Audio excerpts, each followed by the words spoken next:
ọmọ Yorùbá eléyìí yà mí lẹ́nu ìròyìn ayọ̀ rèé o. Mo wà ní Fálolúwa mi mò ń jẹun lọ́wọ́ nìròyìn kan bá tún kàn mí lára wípé Àkànbí ọmọ Olódòdé wọ́n tún ti ṣe bẹbẹ o. Kábíyèsí Elédùmarè, nǹkan mẹ́ta la fẹ́ sọ fún yín lásìkò yìí. Ọmọ Yorùbá ó dáa kéèyàn wà very very loyal. Bẹ́ẹ̀ ni o, ó dáa kéèyàn loyal. Tinubu, ọ̀rọ̀ tí bàbá Tinubu sọ tí mo fẹ́ sọ yìí ó bà mí lẹ́rù nígbà tí mo gbọ́.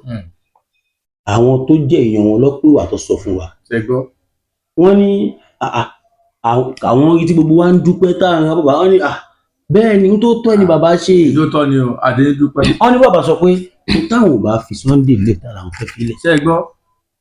Meanwhile ẹ bá dẹ̀ wọ́n tí mo sọ ọkọ fún yín mo ní àwọn Fúlàní wọ́n ti ń bá bàbá Tinubu fa wàhálà láti bóyá bí ìgbà tí wọ́n ti gun ọ́fíìsì pé wọ́n bá gbọ́dọ̀ bá àwọn mú olóyè Ìgbòho. Tàbí bàbá Tinubu yarí pé láéláé ọmọ Yorùbá ni kí ni Ìgbòho ṣe táwọn máa mú. Ẹ̀yin tẹ́ bá ti ń tẹ̀lé mi tipẹ́tipẹ́ tó bá jẹ́ lóòótọ́ ni mo sọ bẹ́ẹ̀ ẹ jẹ́ mọ̀. Tó bá dé pé rọ́ọ̀dù mo ń pa ẹ sọ ní comment section. Bàbá Tinubu ní nǹkan tó yẹ káwọn ṣe làwọn ṣe náà. Wọ́n ní kódà gan àwọn ti let it go tipẹ́tipẹ́. Báwọn tí mo dúdú wá ń ṣe mọ̀ kí mo jáde wá sọ̀rọ̀ níbi àbí jẹ̀rin tí mo náà ní gómìnà wa lọ́wọ́ ń ṣe bọ̀ àti dúpẹ́ lọ́wọ́ Ọlọ́run. Olóyè Sunday Igboho ní ká dúpẹ́ lọ́gbọ́ ọmọ Yorùbá káàkiri àgbáyé pé inú àwọn dùn ayọ̀ àwọn kún.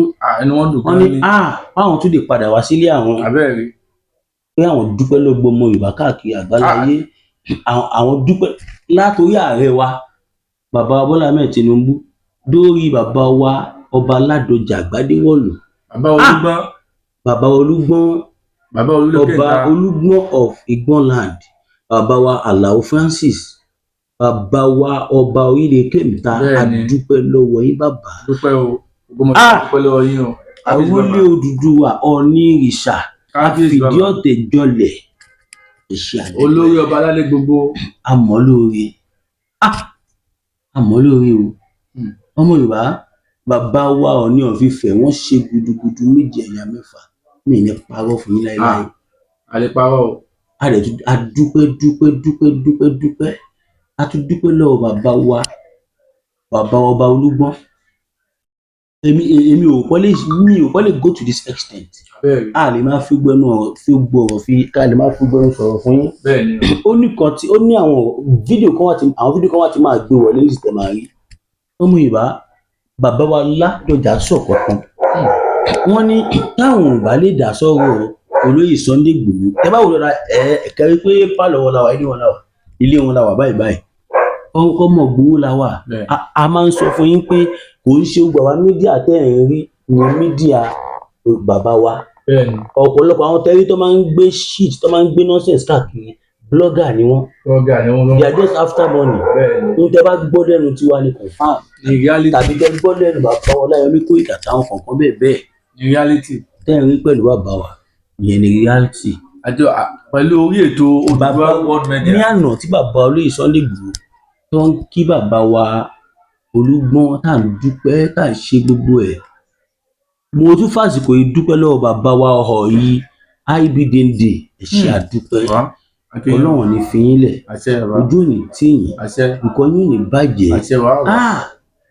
Èèyàn ni bàbá wa IBDND. Ọlọ́jà rí pé bàbá IBDND bàbá tó wáyé bàbá. Àwọn èèyàn ni àdúpẹ́ lọ gbogbo gómìnà ilẹ̀ Yorùbá tó jẹ́wọ́ ọmọ kan fún wa. Ó jẹ́wọ́ ọmọ kan ni tí wọ́n bá gbà ká wọlé kí la fẹ́ ṣe. Olóyè Sunday Igboho ní ká dúpẹ́ lọ gbogbo ọmọ Yorùbá. Wọ́n ní ká má bára wa jà. Wọ́n ní ká ṣe wa lóṣooṣù ọ̀wọ̀. Kódà bàbá wa olóyè Sunday Igboho yà wọ́n lọ kí àwọn èèyàn kọ̀ọ̀kan. Mo fi Ọlọ́run láyé búra fún yín. Ibi ọgbà mẹkáníìkì tẹ̀rí ta lọ yẹn ẹnìkan wà níbẹ̀ àgbàlagbà ni a ti fẹ́ wọ 70 something. Bàbá yẹn bú sí gbó ń sunkún. Mo ní kílẹ̀tẹ̀ kí wọ́n ní pé ẹkún ayọ̀ ni pé ìyẹn ní pé olóyè Sunday Igboho lè wà kí àwọn. Pé kí làwọn jẹ́ à ń lọ ní olóyè Sunday Igboho wá pé wọ́n gbogbo wà lọ́gbà mi káṣá wọ́n olóyè Sunday Igboho nìkan tán gbogbo convoy dẹ̀ tán a park sí ibi tó jẹ́ parking space àwa fẹsẹ̀ bọ́lẹ̀ àfi ìrìn lọ bá wọn nínú náà inú wọn dùn ayọ̀ wọn kún Chief Sunday Igboho is such a loyal person. lóyà bẹ́ẹ̀ ti hàn fẹ́ẹ́ Tẹ́ bá lóyà anybody tó ń sọ̀rọ̀ Igboho láì dá ọ̀tá ọmọ Yorùbá ni. ọ̀tọ́ ọmọ Yorùbá ni o. Anybody tó bá lè criticize gbogbo nǹkan tá à ń ṣe lọ́wọ́ yìí ọ̀tá ọmọ Yorùbá ni, kò ń ṣe ọ̀rẹ́ ọmọ Yorùbá, kò nífẹ̀ẹ́ ọmọ Yorùbá rárá. bẹ́ẹ̀ ni o. Ẹni tó bá nífẹ̀ẹ́ ọmọ Yorùbá gbogbo nǹkan tó ń lọ máa yé á mọ̀ wípé lásìkò tá a wà yìí ilẹ̀ Yorùbá nídìí olóyè Sunday Igboho. ó lè yẹ wọn o. A nídìí wọn lè. ó nídìí wọn, a nídìí wọn gan ni. Láti ìjẹta tí olóyè Sunday Igboho ti dé ǹjẹ́ gbọ́ ní kidnapping kì í. níbo ǹjẹ́ gbọ́ ní bí mo ṣe ń bá yín sọ̀rọ̀ gbogbo àwọn Fúlàní ajínigbé mi sọ pé àwọn Fúlàní ajínigbé tó wà lọ́yọ̀ọ́ àtìrì tí wọ́n ti ń lòdù tírélà tó ń japa wọn ò ṣe á ní lòdù tírélà. wọn ṣe wá ní lọ. Nǹkan tá à ń sọ yìí orí ọ̀fẹ́ àti àǹfààní tó wà lára bàbá wa olóyè Sunday Igboho ó kọjá kọ́ má sí ilẹ̀ Yorùbá lọ. ọkọjá ẹ o. Àbà ọkọjá ẹ. ibi tá a bá ti níwu wọn ayáwá ò lè ẹrù lè bà wá. láéláé ẹ̀rù bá wa tì. Ó yá kí èmi tí wàá parọ́ kan fún yín bàbá Bọ́lá Ahmed Tinubu ní àwọn kan wọ́n ti ń sọ àwọn kan ti ń lọ online tí wọ́n ti ń sọ pé pé partial bàbá Tinubu ṣe pé kọ̀kẹ́lẹ̀ kan wọ́n á ní ẹ wá ẹ̀yìn ló wá tó wà comment section ìjọ ẹ̀ka tí ọkọ̀ máa kọ congratulation fún Sunday Igboho. Lẹ́yìn ìgbà yẹn ẹ tún wá jẹ́ ká tún dúpẹ́ lọ́wọ́ bàbá wa ọba Ládọjà Gbádéwọ̀lú. Irú àwọn ọba táwọn wà lẹ̀ Yorùbá nìyẹn. Oòduà Bíyẹmí Family TV normal ọba mélòó ló lè gbé ìgbésẹ̀ rẹ̀.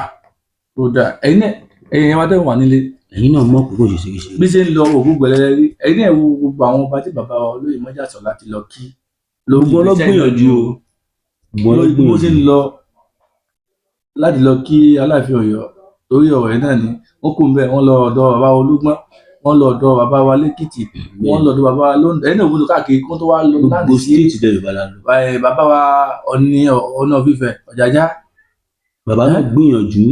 Gbogbo wọn ta ló gbìyànjú. Wọ́n ṣe gudugudu méje. Wọ́n gbìyànjú gan ni gbogbo èèyàn bá wà lẹ́yìn Yorùbá wa tá a kí yín o olóyè ní ká kí ábò kí yín àdúgbò àmọ́lóore pàtàkì jùlọ bàbá wa. Ó tún dùn ọtí mo tún wá fẹ́ sọ lórí ọ̀rọ̀ Ládọjà mo fẹ́ kọ́ sọ̀rọ̀ kan. Gbádéwọ̀lú Ládọjà bàbá ọlọ́jà rí pẹ́. Àmín. Ẹ̀mí yóò gùn lórí tẹ̀tẹ̀ wa yẹn o. Àmín.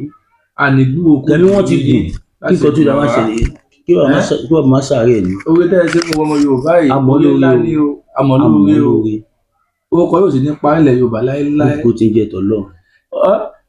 Ọ̀yọ́ state. kò ń ṣe olóyè lọ́sọ̀rọ̀ fún ìran Yorùbá lọ́sọ̀rọ̀ fún. àsìkò tí Ọ̀yọ́ tó wá ń celebrate 50 years. àná ni Ọ̀yọ́ state pé 50 years. abẹ́rẹ́ lórí lára tó tún wọ lóyọ̀. creation of Ọ̀yọ́ state àná ló pé 50 years. àná lóyè Sunday Igboho padà sínú ilé wọn. ìdùnnú ni ayọ̀ ní historical day.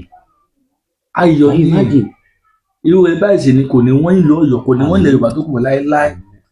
ogun àwọn Fúlàní tó ti ṣe ìkòtò ní gbérí mọ́ lásìkò tí bàbá wa Sunday Adéníyì Adéyẹmọ ti wọlé Yorùbá yìí lè ṣe. ìrọ̀rùn ti dé. ẹ lọ fọkàn balẹ̀ gbogbo Yorùbá. atẹ́gùn tó ń fẹ́ láti bí àrí ìjẹta tí wọ́n ti announce freedom wọn atẹ́gùn tó fẹ́ nílẹ̀ Yorùbá ó yàtọ̀. ó yàtọ̀ gidi gan ni. gbogbo wọn jíyàn gbiri ó dẹ̀ wálẹ̀ wíìmù. mo lẹ́mọ̀ pé. àfi bí ìpẹ́ nìkan ti dé tó lé gbogbo wọn dànù. nǹkan tẹ́ mọ̀ pé ẹni tó ṣe ń là ń gbé fún. bẹ́ẹ̀ ni ìwé mi máa ń dùn mí táwọn kan bá ń bú àpẹ ẹ̀ẹ́dẹ́gbẹ̀tọ̀ òun lè máa ń dòwú wa tá a bá ń gbọ́ táwọn kan bá ń sọ pé Ìgbòho ọ̀lẹ ni Ìgbòho kínní kan ni má bá wọn sọ o má bá wọn sọ wí ẹ̀ àjànàkú kọjá mo rí nǹkan fèrè tàbá rí nǹkan náà rí rẹ̀. bẹ́ẹ̀ ni o. olóyè Sunday Igboho kúrò nínú pé wọ́n ní ẹ̀bọ́lẹ̀ ń bẹ̀. ẹ̀bọ́lẹ̀ ń bẹ̀ o. ẹja bá wọn dúpẹ́ lọ gbogbo àwọn ẹ̀bọ́lẹ̀ ń bẹ̀ gidi yan ni. gbogbo àwọn lọ́balọ́ba ṣáyé pé nígbà táwa pariwo síta tẹ́yìn bá wa share fídíò yẹn ó dé àwọn ibi tó yẹ kó dé.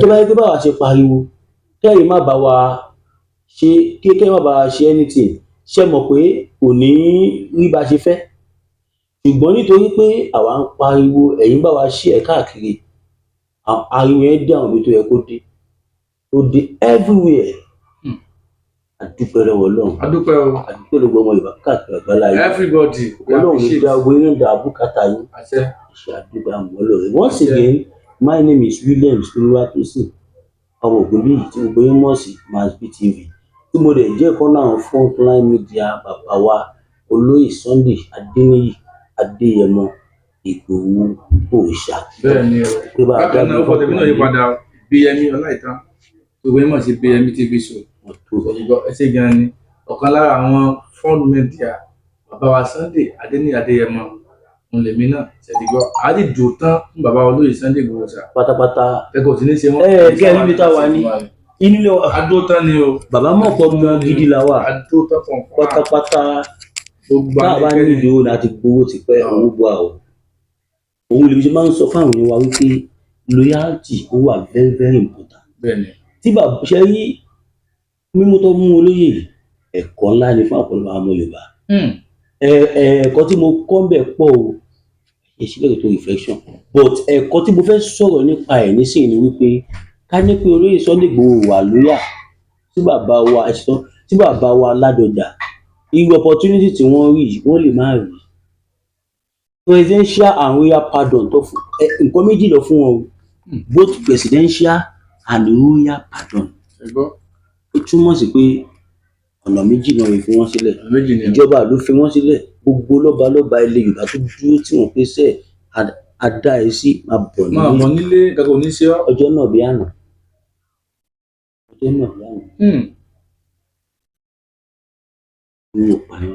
wọn ò pààyàn náà wọn fàdíyà abẹ́rẹ́ ṣùgbọ́n nítorí pé àwọn Fúlàní ni wọ́n àtàwọn ajínigbé wọn jẹ́ olórí burúkú tó bá ti rí ẹnikẹ́ni tó ń dí wọn lọ́wọ́ báyìí kò sí nǹkan tí wọ́n lè ṣe fẹ́ nìyẹn kò sí o wọ́n dúpẹ́ lọ́wọ́ Ọlọ́run wípé Ọlọ́run mọ̀ọ́mọ̀ jẹ́ dáàbì bàbá wa sí ẹ wò bàbá wa Fẹlá Aníkúlápó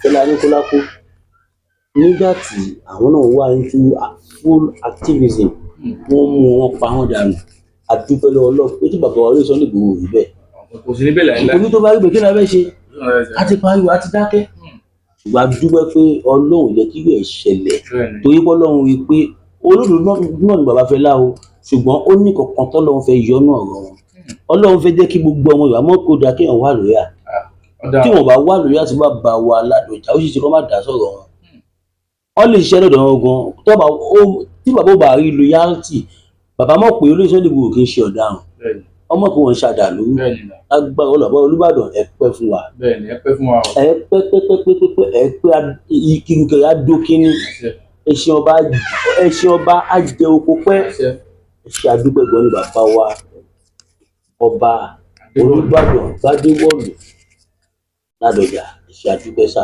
adẹ̀dúgbò lọ́wọ́ bàbá wa Àkànbí ọmọ Olódòdó His Excellency the President of Federal Republic of Nigeria àdúgbò lọ́wọ́ yìí one love ilẹ̀ Yorùbá gbọ́dọ̀ dúró ilẹ̀ Yorùbá ní kíákíá God bless you all.